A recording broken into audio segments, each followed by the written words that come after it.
1947, seorang petinju yang kelak akan dinobatkan sebagai petinju terbaik sepanjang sejarah, Sugar Ray Robinson, dijadwalkan untuk berkelahi di atas ring melawan penantang yang sangat potensial bernama Jimmy Doyle. Ini adalah pertandingan yang sangat diminati oleh masyarakat Amerika Serikat, dan ini juga sebenarnya sangat diminati oleh Sugar Ray. Tetapi ada satu waktu di mana Sugar Ray tiba-tiba ingin untuk menghentikan pertandingan ini digelar. Karena satu malam dia mendapatkan sebuah mimpi dalam tanda kutip dari Tuhan bahwa dia melihat masa depan. Dalam penglihatannya itu, dia bertanding tinju dengan Doyle dan mampu mengkanvaskan Doyle sehingga Doyle tidak mampu bangkit lagi selamanya, meninggal dunia. Nah, mimpi itu kemudian merusak pikiran Robinson dan dia berusaha untuk mengatakan kepada para fans, mengatakan pada wartawan, mengatakan pada promotor, please hentikan. Saya tidak mau melawan Doyle. Saya pasti akan membunuhnya di atas ring. Itu yang dibicarakan Tuhan kepada saya. Saya diperlihatkan masa depan dan itulah hasilnya. Ya, masalahnya tentu saja tidak akan ada seorang pun yang akan membatalkan pertandingan tinju yang sangat prestisius dan dinantikan oleh banyak orang hanya gara-gara mimpi. Jadi permintaan Sugar Ray itu dianggap sebagai tidak lebih dari upaya dia untuk melarikan diri dari petarung yang sangat potensial. Jadi semua diabaikan, keluh kesahnya juga dianggap sebagai angin lalu saja. Bahkan promotor menghadirkan seorang pastor bernama Edward Carter itu untuk menenangkan Sugar Ray. Dan akhirnya Carter itu mengatakan, Sugar Ray, kamu adalah petinju hebat, kamu harus lakukan ini sekali juga, insya Allah tidak akan terjadi apa-apa, jangan kebawa sama mimpi, mimpi itu berasal dari setan, tidak ada seorang pun dari kita yang bisa melihat masa depan, kalau kamu disuguhi oleh mimpi-mimpi semacam itu, percayalah itu bukan dari Tuhan, tapi dari setan, jadi abaikan saja, ayo bertandinglah, karena nanti kamu bakal dapat cuan, saya juga kecipratan, dan seterusnya, dan seterusnya. Dan pertandingan yang dimaksud itu pada akhirnya digelar, dan di ronde ke-8 tepat persis seperti mimpinya. Sugar Ray Robinson memukul rahang Doyle dengan begitu telaknya sampai Doyle jatuh tersungkur, dihitung 1-9 tidak bisa bangkit walaupun dia merangkak dengan sikunya dan akhirnya pergi dari ring dengan tandu. Tak lama setelah itu ada kabar dari rumah sakit bahwa Jimmy Doyle meninggal dunia karena kerusakan otak dari hantaman pukulan itu. Dalam hal itu, kita mengetahui bahwa seorang petinju yang sama sekali tidak dianggap sebagai agamawan itu ternyata mendapatkan penglihatan dari Tuhan. Entah karomah atau apapun, tapi dia mendapatkan itu. Dia mendapatkan sebuah mimpi yang ternyata itu adalah penerawangan tentang masa depan. Sebaliknya, pendeta tadi itu, Pak Carter itu, kenapa dia disebut sebagai pendeta? Kenapa dia disebut sebagai agamawan? Kan dia gagal untuk mencapai pencerahan, gagal untuk dekat dengan Tuhan. Dia tidak mampu memiliki kemampuan spiritual tertentu. Jadi kenapa dia dianggap sebagai seorang pendeta? Coba, menurut Baraya, kenapa dia dianggap menjadi seperti itu? Atau contoh yang lain lah, pada tahun 1968, seorang gadis berusia 16 tahun bernama Annalise Michel itu dikabarkan oleh dokter memiliki penyakit dalam tanda kutip yaitu epilepsi yang membuat dirinya itu sering kejang-kejang dan kemudian kadang-kadang juga mengalami delusi atau hal yang semacam itu. Ya sebenarnya vonisnya selesai sampai di situ, tetapi pada waktu itu ada dua orang pastor di Jerman yang mengatakan bahwa kamu tuh bukan epilepsi, kamu tuh kerasukan iblis, ada agares dalam tubuh kamu, jadi kamu harus diruqyah setiap hari. Kamu harus menjalani ritual begini dan begitu setiap saat begini dan sebagainya. Annalise Michel yang seorang religius itu terpapar dengan sugesti itu dan dia mulai mendiagnosis dirinya sendiri bahwa ya memang selama ini saya tuh ada setan dalam diri saya dan dia berusaha untuk membunuh saya dan begitu seterusnya. Sehingga Annalise Michel yang ada dalam cengkraman sugesti itu mulai tidak makan, mulai tidak minum, mulai langsung mengalami masa-masa trance berkali-kali. Dia ngaku sebagai Lucifer, dia ngaku sebagai Agares, dia ngaku sebagai Belial dan lain sebagainya. Semua setan disebutkan dan masuk ke dalam dirinya dan setiap saat itu pula lah dia diruqyah.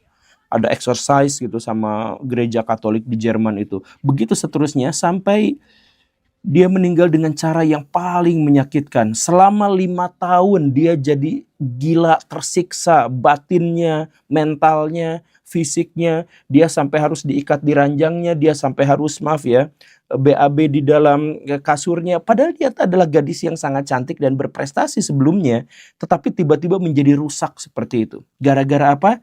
Gara-gara psikolog sudah jelas dan tegas menjelaskan bahwa dia itu punya penyakit epilepsi. Gak ada hubungannya dengan setan. Tapi pada waktu itu ada 2 orang spiritualis yang sama sekali tidak mengerti soal spiritual, itu mendoktrin dirinya bahwa dirinya itu kerasukan setan.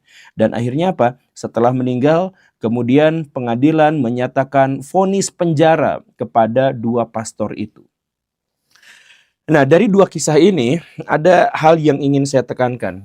Dunia spiritual itu adalah dunia yang ada, tetapi tidak bisa kita ukur, tidak bisa kita takar. Dan karena itu, maka sebenarnya orang-orang yang pakar, orang-orang yang ahli di bidang itu juga sebenarnya tidak kita ketahui dengan pasti. Agamawan itu adalah orang-orang yang mengikuti proses-proses tertentu yang material dan duniawi. Tapi karena unsur kebudayaan tertentu, dia dianggap sebagai seorang agamawan yang bisa menjembatani antara masyarakat dengan Tuhan, yang bisa berkomunikasi dengan Tuhan, yang bisa mengerti tanda-tanda yang diberikan kepada Tuhan, dan lain sebagainya. Padahal ya mereka tuh orang BB aja gitu. Tapi kenapa mereka itu punya otoritas? Ada 2 hal di sini yang bermasalah. Yang pertama, kasus pertama, itu adalah dia bukan seorang spiritualis, tetapi dia memiliki otoritas spiritual yang harus diikuti dan diterima oleh orang lain. Masalah yang kedua bahkan lebih parah lagi. Dia yang seorang spiritualis dan sama sekali nggak ngerti soal psikologi, nggak ngerti sama sekali soal neurologi, nggak ngerti sama sekali soal rekam medis, tetapi dia memiliki otoritas untuk mempengaruhi dan mendiagnosis orang lain bahwa dirinya itu kerasukan. Untuk saja 2 kasus itu terjadi di negara maju sehingga itu tidak menjadi sebuah fenomena. Tapi di negara non jauh di sana, negara yang terbelakang, negara yang tidak maju dan sebagainya, fenomena-fenomena seperti itu tuh adalah fenomena keseharian di mana orang yang sama sekali tidak mengerti tentang Tuhan dan tidak menjalani spiritual tertentu tentang Tuhan itu memiliki otoritas ketuhanan, dan bahwa dia yang sama sekali tidak memiliki pengetahuan dan kesadaran terkait dengan dunia sains itu justru malah dinobatkan sebagai orang yang memiliki otoritas sains gitu. Banyak nih, coba Baraya relate nggak dengan contoh-contoh kasus yang akan saya jelaskan berikut? Kalau Baraya merasakan bahwa apa yang saya sampaikan ini cocok dengan pengalaman Baraya, maka ada kemungkinan Baraya hidup di negara yang miskin dan terbelakang. Ini contohnya ya. Nomor 1, ada orang yang sakit. Seharusnya orang yang sakit itu datang ke dokter dan mendapatkan pelayanan kesehatan yang memadai. Tetapi di negara itu bukan ke dokter, tapi ke dukun atau keagamawan untuk diruqyah. Oh, kamu nanti gini, dikasih jampi-jampi atau dibekam begini begitu dan sebagainya. Dikasih garam juga misalkan. Dan akhirnya apa? Endingnya adalah bisa aja dia meninggal, cacat permanen, atau sakitnya tidak kunjung sembuh. Mengalami hal yang seperti itu? Oke, itu contoh yang pertama. Yang kedua, ada istri. Dia tuh punya pengalaman, punya masalah keluarga dengan suaminya.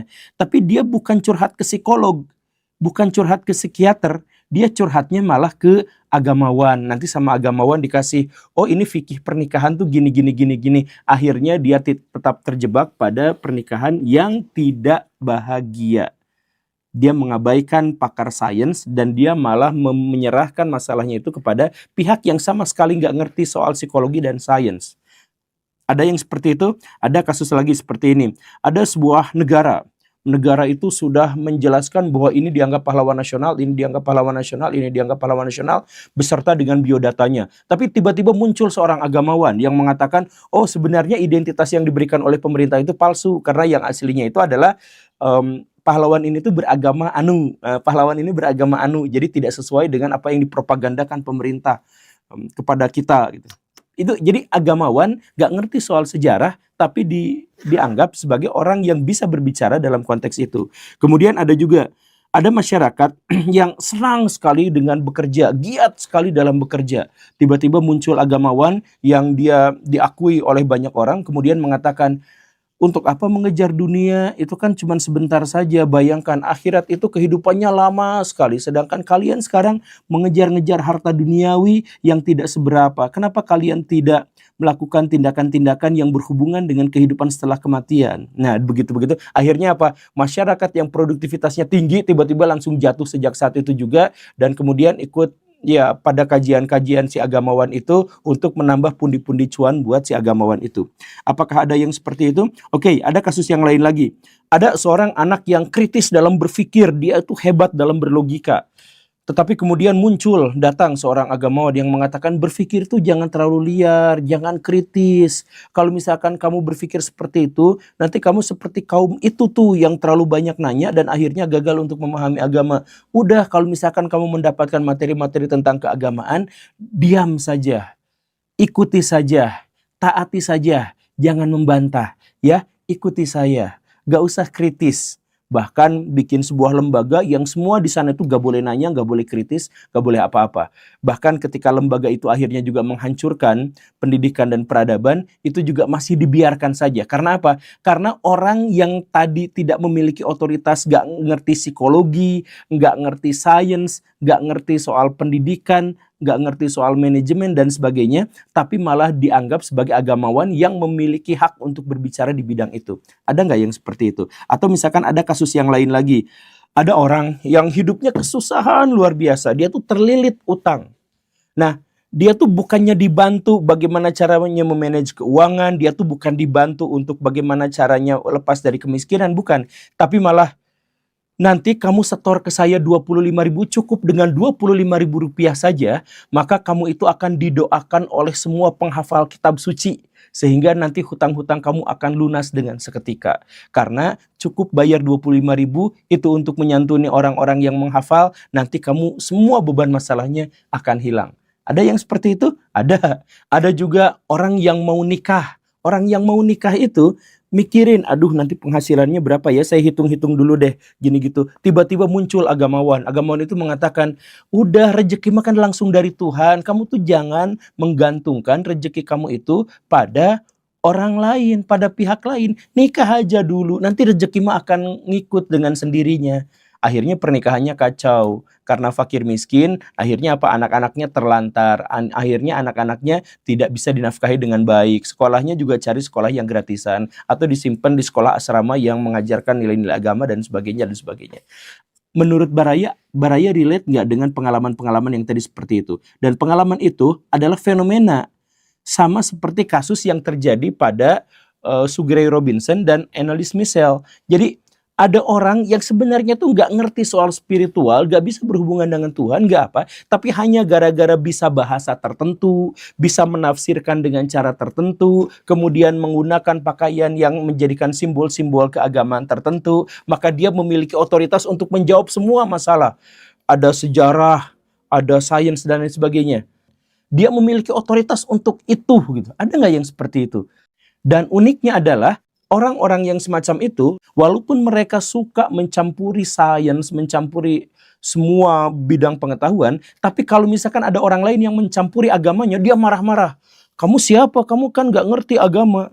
Padahal dia juga nggak ngerti agama, dia nggak mencapai titik spiritual tertentu. Orang dia masih pemarah, dia masih membenci, dia masih provokator, dia masih melakukan tindakan-tindakan yang di luar batas sopan santun. Dia masih melakukan hal seperti itu, tapi ya hanya dengan simbol-simbol tertentu dia diikutin gitu. Ada kan yang seperti itu. Nah, disinilah bahaya dan beratnya. Makanya saya bilang tadi, dua kasus di awal itu hanya sekedar kasuistis karena terjadi di negara maju. Tapi di negara yang terbelakang, kasus-kasus seperti itu terjadi setiap hari dan justru malah menjadi sebuah fenomena. Saya berusaha datang ke sebuah negara yang dimaksud itu, ke bangsa yang dimaksud itu. Kemudian saya berikan penjelasan, kalau misalkan ada orang yang spiritual, ada orang yang agamawan yang asli, karakteristiknya nggak mungkin seperti itu. Jadi ayo kita ikut, tapi dihujatnya habis-habisan. Dilemparin batu gitu. Ya kan? Karena apa? Karena ternyata agamawan-agamawan itu sudah memberikan kepada kita tuh benteng. Satu, apapun yang dikatakan sama agamawan, kalau judulnya agamawan, mau itu pendeta lah, mau itu habib lah, kita harus ikutin tanpa bertanya. Kemudian mereka juga bikin sebuah lembaga yang memang secara sengaja membuat masyarakat itu menjadi bodoh. Gak boleh bertanya, gak boleh kritis, gak boleh berpikir secara lebih terbuka dan lain sebagainya, gak boleh.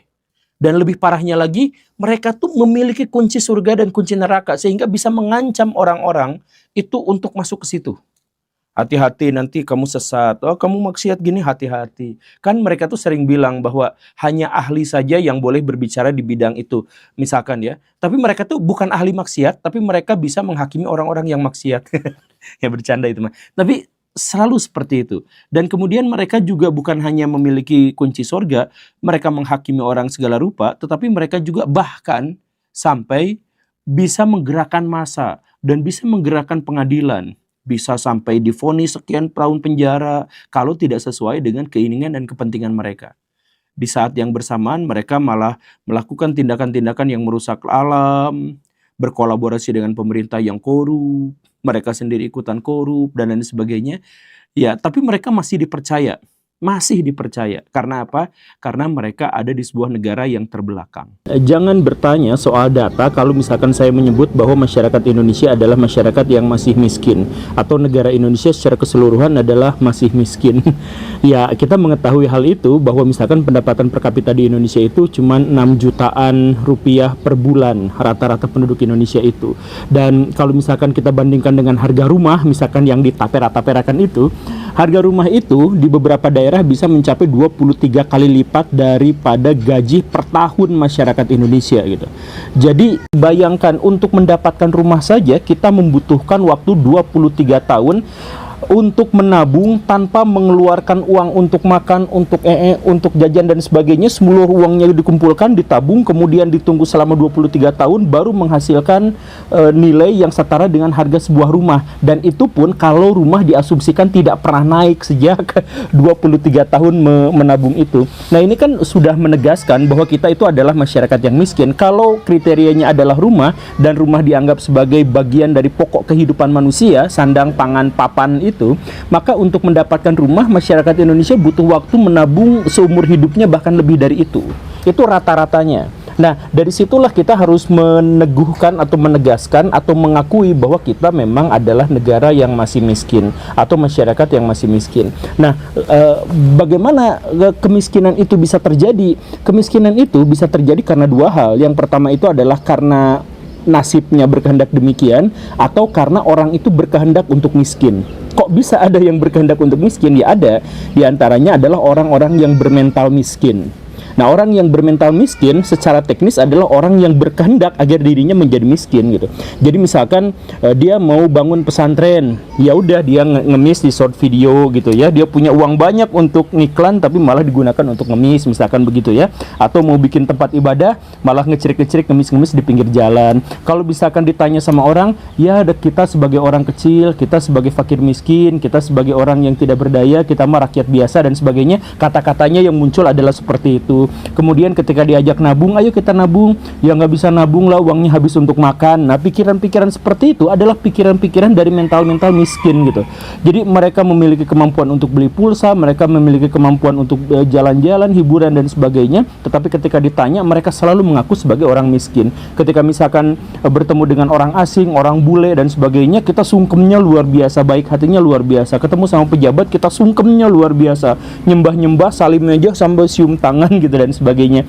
Nah, itu kan sebenarnya adalah mental miskin. Dan salah satu mental miskin berikutnya adalah ketika didorong untuk maju, dimotivasi untuk bangkit, maka dia akan katakan, ya nggak semudah itulah, kan gimana, nah gitu kan. Jadi mental miskin itu memang berpikirnya semuanya serba sulit, semuanya serba keluhan dan lain sebagainya. Nah, mental miskin itu munculnya dari mana? Nah, ini pertanyaannya kemudian.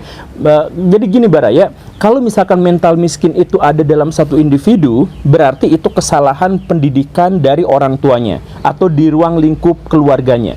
Tetapi kalau misalkan mental miskin itu ada dalam sebuah masyarakat dan itu menjadi sebuah rata-rata, menjadi sebuah fenomena, maka itu berarti ada tradisi atau adat atau budayanya yang mengajarkan untuk menjadi seperti itu.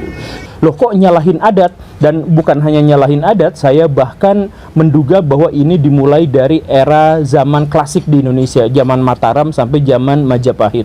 Lah, kok begitu? Jangan dulu marah, simak videonya sampai tuntas, yuk kita bahas.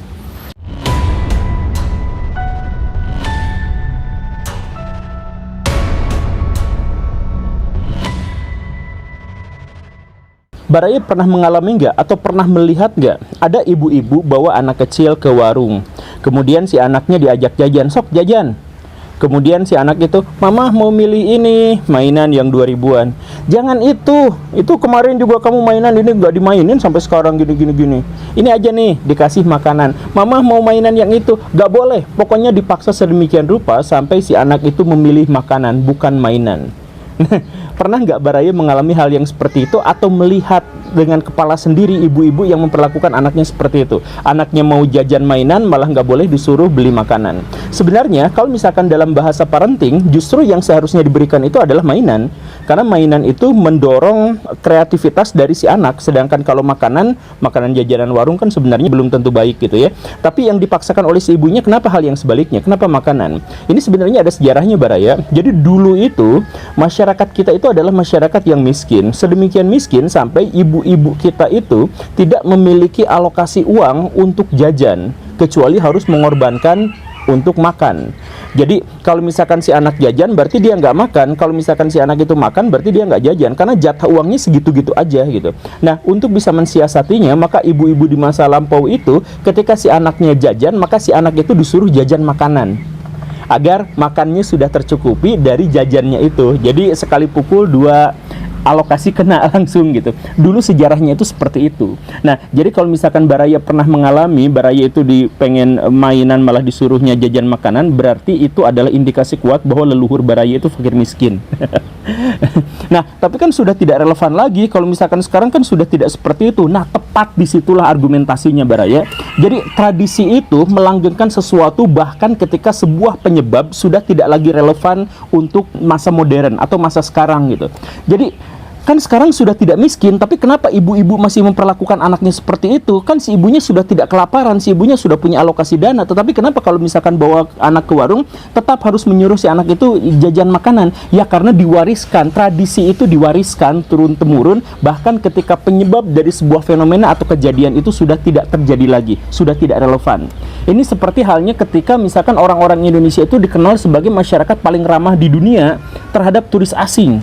Itu sampai sekarang masih melekat. Kenapa kita sama turis asing begitu ramah tamah? Karena didikan zaman kolonial gitu.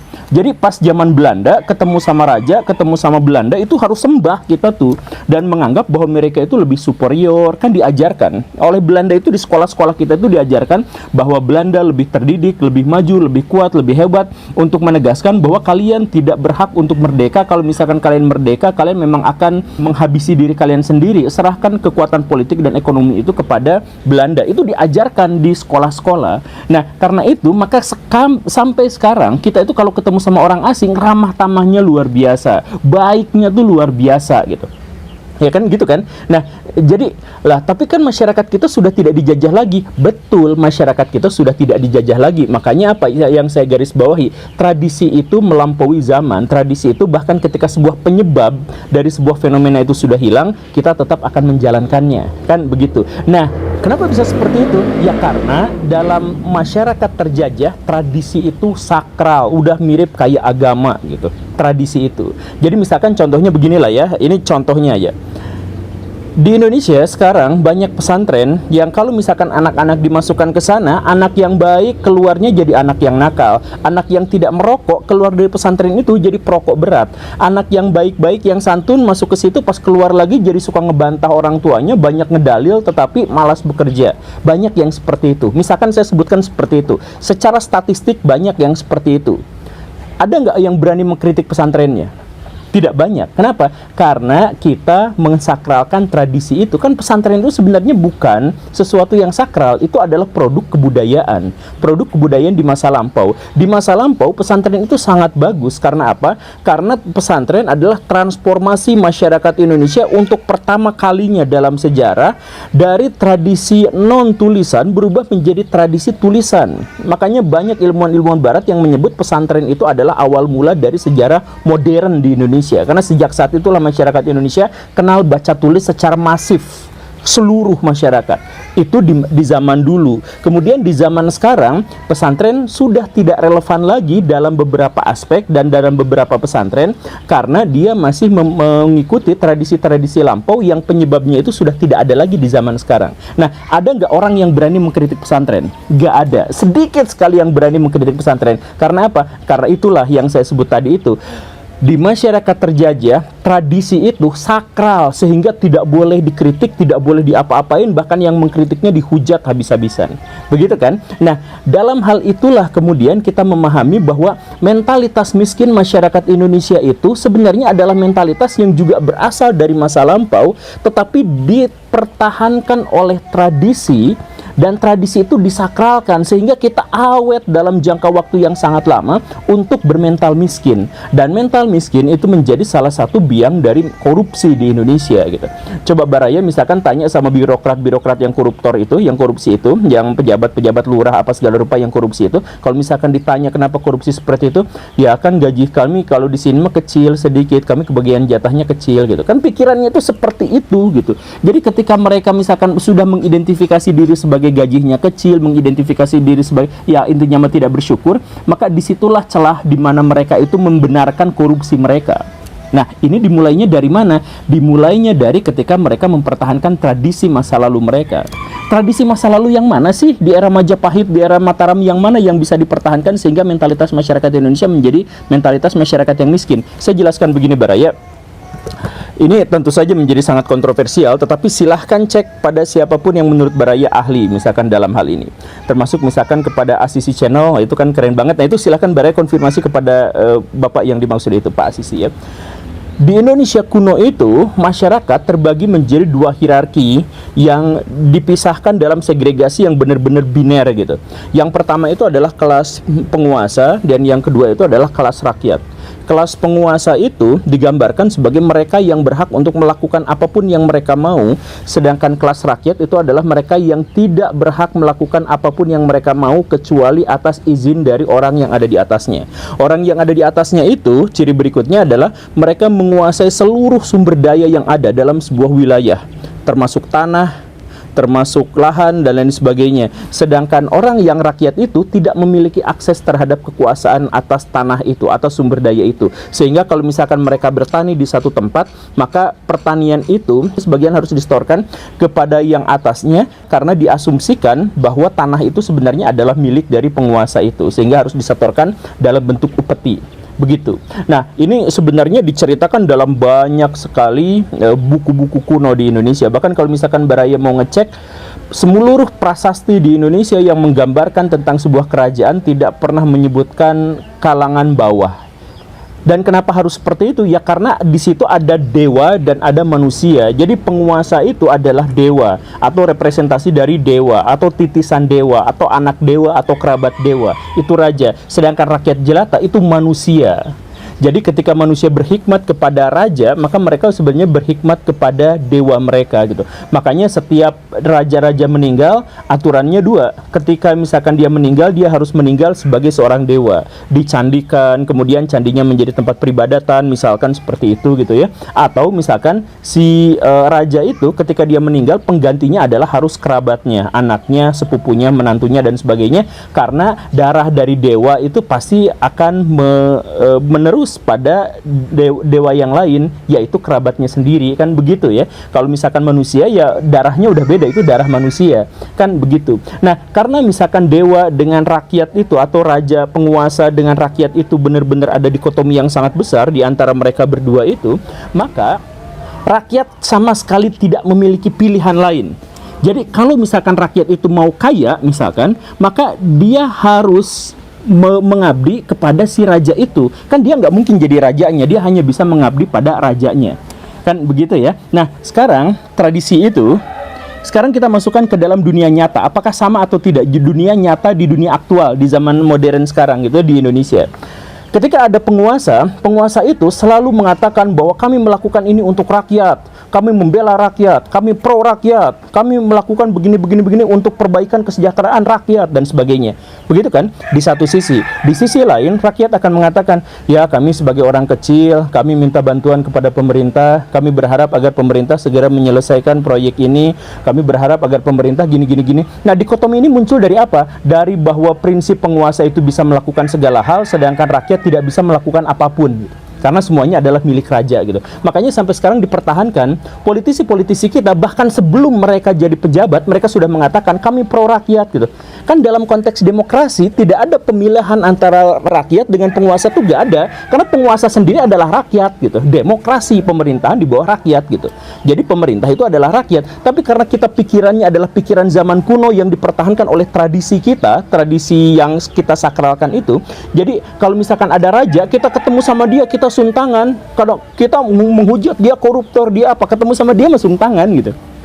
Kan gitu. Dan kita akan mengemis kepada raja-raja itu. Mohonlah kepada penguasa, semoga kalau misalkan ini bisa digratiskan, sekolah kami bisa dimurahkan, ini biaya kesini. Karena apa? Karena mereka tuh berpikir hanya penguasa yang bisa melakukan itu. Dan penguasa pun berpikirnya seperti itu. Kamilah yang bisa melakukan perubahan itu semua. Jadi ayo kita perubahan, ayo kita lanjutkan. Mereka sendiri yang melakukan itu. Karena apa? Karena mereka percaya bahwa rakyat tidak bisa melakukan itu. Dan akhirnya apa? Dan akhirnya rakyat pada akhirnya juga, kalau misalkan saya mau jadi orang kaya, maka satu-satunya jalan itu adalah untuk jadi PNS. Sama seperti yang tadi itu. Karena gini, di masa lampau itu segala sesuatu milik penguasa. Jadi kalau misalkan ada rakyat mau jadi kaya, tapi kan tidak mungkin dia hanya sekedar rakyat gitu ya. Maka dia harus menjadi pejabatnya negara. Dia harus menjadi pembantunya dari si raja-raja, dari si bangsawan-bangsawan itu. Maka di zaman sekarang dipresentasikan jadilah PNS. Saya tidak mengecilkan profesi PNS, saya tidak menjelekkan PNS. Maksud saya adalah kalau ada orang yang masuk ke PNS motifnya itu, maka itulah yang sebenarnya bermasalah gitu.